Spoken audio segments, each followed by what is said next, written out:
Við ætlum að fjalla þýskan heimspeking og sjónvarpsmann fyrirlesara sem heitir Richard David Precht. Hingað er komin Arthúr Björgvin Bollason sem hefur þýtt bók eftir Precht þennan.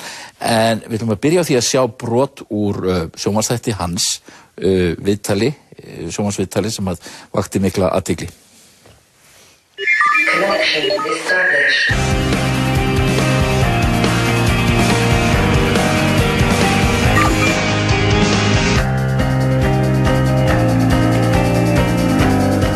Die Gerechtigkeit, meinte einst der französische Moralist Joseph Joubert, ist das Recht der Schwachen. Doch wer definiert, was gerecht ist und was ungerecht? Wir leben heute in der Bundesrepublik in der besten Staatsform unserer Geschichte. Aber wird sie nicht zunehmend ungerechter? Die OECD warnt. In keinem anderen Industrieland geht die Schere zwischen Arm und Reich schneller auseinander als in der Bundesrepublik. Was ist gerecht? Darüber rede ich mit dem Vorsitzenden der nordrhein-westfälischen FDP, Christian Lindner. Guten Abend, Herr Lindner. Guten Abend, Herr Precht. Herr Lindner, empfinden Sie die Zustände in der Bundesrepublik zum heutigen Zeitpunkt als gerechte Zustände? Gerechtigkeit ist ja ein Begriff, über den diskutiert werden muss. Und jeder aus seiner Perspektive betrachtet gesellschaftliche Verhältnisse und stellt fest, dort geht es gerecht zu. In anderen Fragen müssen wir uns um mehr Gerechtigkeit bemühen. Unterm Strich würde ich sagen, verglichen mit anderen Gesellschaften auf der Welt, ist Deutschland ein gerechtes Land. Þetta merkilegt. Hann að spyrja hvað sé réttlæti og hvort að Þjóðverjar búi í réttlátu samfélagi. Og þetta bara, hann spyr bara beint út þennan stjórnmálamann sem að þykir víst býsna segur, sko. Þann Lindner. Já, en náttúrulega í frjálsa demokrataflokknum. Já. Sem ekkert svo sem launungamála hefur verið með hallur undir frjálsíkjuna. Aha. Og svona, má segja, þessi Lindner er einn af talsmönnum frjálsíkjunnar í Þýskalandi.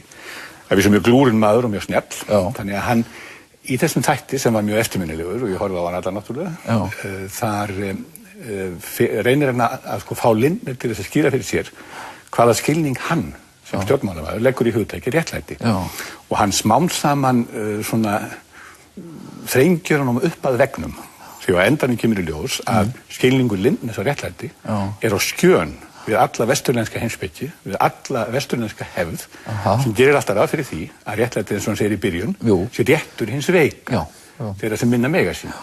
En Lindner náttúrulega endar með því að segja sem svo sko að það er bara markaður sem skýr úr það hvað er réttlátt og ekki réttlátt og ranglátt sko. Hann fer yfir í harða svona markaðshyggju sko á endanum og Precht bara platar hann, ef maður getur sagt þessum svo. Hann notar þessa sókratísku spurningaaðferð til þess að þrengja alltaf skilgreiningarnar og á endanum færa hann þetta upp úr Lindner sem er á skjön við allan vesturlenskan skilning 2000 síðustu ára á réttlætinu. En hver er þessi maður? Nú hefur við sýtt þessa bók eftir hann sem að hefur verið sko margföld metsölubók í Þýskalandi búið að þýða á ótal tungumál og heitir einfallega Verbini, hver er ég? Já. Og svo með undir titillinn. Og ef svo er hver margir? Richard David Precht er í rauninni maður sem lærði heimspeki á þessum tíma vegna af sömu ástæðu flestir aðrir sem fari þá grein til þess að skilja betur í heiminn og sjálfan sig í heiminum. En síðan uppgötar hann það þegar hann er í náminu að það er svona þessi heimspekikennara sem hann hittir, þeir eru ekki alveg í samræmi með það sem hann hefði viljað hafa heimspekinga. Og hann fær þessa löngun til þess eftir námið að brúa bilið milli heimspekinnar og samfélagsins, þar að segja hann fær þá hugsjón að það þurfi að koma þessum fræðum sem síður merkust allra fræða, þessari hugsunar aðferð sem heimspekin er út í samfélagið og hjálpa fólki þar með að átta sig betur á sjálfum sér og samfélaginu. Og skrifa þá þessa bók eftir hann búinn að skrifa svona sjálfsævisögu. Hann er alinn upp af miklu vinstra fólki sem var nú svolítið svona sérstakt uppeldi sem hann fekk. Þetta voru svona harlínukommar foreldrar hans og hérna voru í einhverjum 10 við Austur-Þýskaland alþýðulýðveldi á þessum tíma, þannig að hann fekk mjög sérstakt uppeldi og skrifaði bók Lenin, þar sem bensku sína, þar sem Lenin gengdi nú ofan í stóru hlutverki með ungan dreng sem var hafast upp. En svo kom nú tiltölulega óskattar út úr þessu saman og svo skrifaði hann þessi bók sem er bara hans tilraun til þess að miðla heimspekinni á einfaldan, lifandi og skemmtilegan hátt til almennra lesenda. Þetta mjög aðgengilegt, þetta skemmtilegt. Þetta fullt af svona smá, hann reyndar að segja frá því að bókin einhvern veginn verður uppnálega til á, eða hugmyndin að þessu verður til á strönd á Naxos í Greiklandi, sem mjög góð stað til að byrja á, myndi ég segja. Enda heimspekin náttúrulega runnin frá Greiklandi. Nákvæmlega, sko, en hann er með, sko, þetta eru 3 kaflar, sko, 3 meginkaflar. Hvað get ég vitað? Hvað ber mér að gera, hvað leiðist mér að vona? Getur aðeins bara í stuttumáli? Já, þetta náttúrulega, hann fer þarna má segja, hann notar þarna þessar 3 meginspurningar sem að heimspekina sem Immanuel Kant setti fram á þennan hátt. Það segja, hvað get ég vitað, sem þá spurningur þekkinguna, hvernig get ég aflað þekkingar, áreiðanlegar þekkingar, og hann byrjar strax á því að nefna það, sko, að þessi bók ekki leita neinum stóra sannleik, því að sú leit löngu búin, og hún var ánægjuslaus á sínum tíma. En hann fer þær í þekkingafræðina, síðan fer hann í öðrum kaflanum, öðrum hlutanum, hvað ber mér að gera. Þar er hann að fjalla siðfræði og siðferðilega álitamál. Þetta var það svo yfirskrift sem Kant hafði náttúrulega á siðfræðinu sínum tíma. Og svo í síðasta kaflanum, þar er hann að fjalla sem sagt hvað leyfist mér að vona, þá er hann að fjalla fagurfræði, þá er hann að fjalla manneskjuna, hann að fjalla Guð, fjalla sem sagt það sem að hvorki rúmast í ströngum skilningi undir þekkingafræði, leita þekkingunni, né heldur siðfræðinni, og það hvernig okkur ber að hafa okkur. Og það er náttúrulega sérstaklega magnaði kaflar. 3. kaflinn er sennilega það sem fólk hefur mest gaman af að lesa, af því þar er hann að fjalla hluti eins og hamingjuna. Hvernig fyrir við að því að höndla haminguna? Hvað er hamingja? Og réttlætið. Já, er hann að fjalla hann við það líka.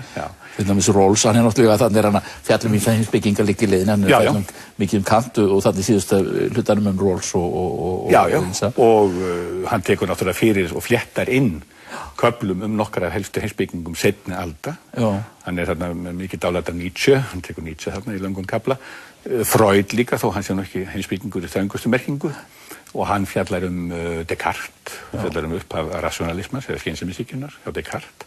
Og hann gerir þetta þegar hann er að flétta inn þessum heimspekingum, og Sartre náttúrulega líka, Rawls, þá fer hann svona svolítið inn bakdyrna hjá þeim, sko. Hann reynir að gera lesendur líka á mjög skemmtilegan hátt ljós hvers konar persónu þetta voru. Og við hvaða aðstæður þessar heimspekikenningar fæddust sem þeir eru kenndir við. Og það gerir það á mjög skemmtilegan hátt.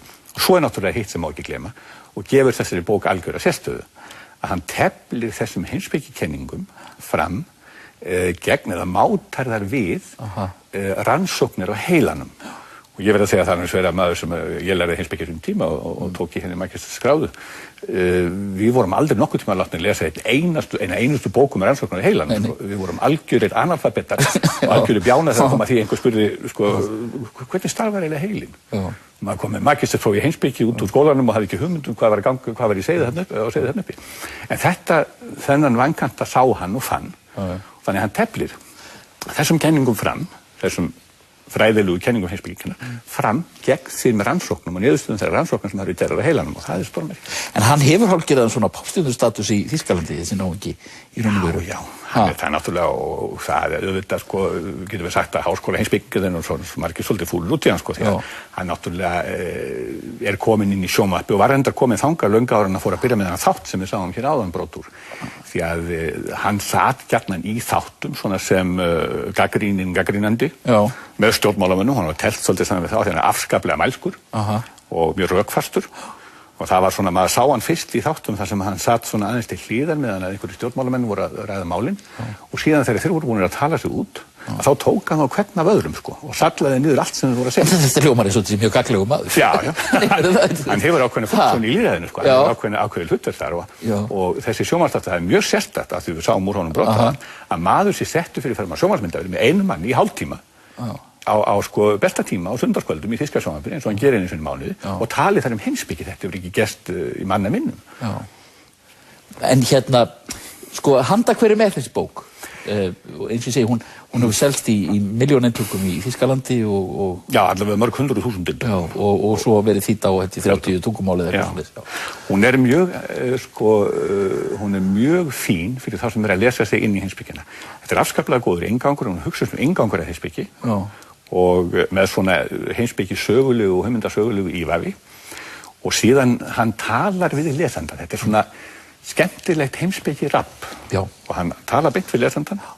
Hann gerir þetta svona á köflum og með kundarslegum nótum, þannig að þú átt bara sem venjulegu lesanda og átt að segja alveg á því hvað það fara, og svo fléttar hann inn í svona erfiðum kenningum sem eru ekki hlaupið af því að skilja kannski við fyrstu sýn, Nei. en læðið þeim svona inn í þetta spjall, þannig að þetta er afskaplega góð bók fyrir þá sem er að byrja að kynna sér heimspekina og það spurningar sem hún er að glíma við. Já, en þú þýddir hana sem sagt, Ásgeir Björgvin. Ég á sök á því, já. Þakka þér fyrir að koma í þáttinn.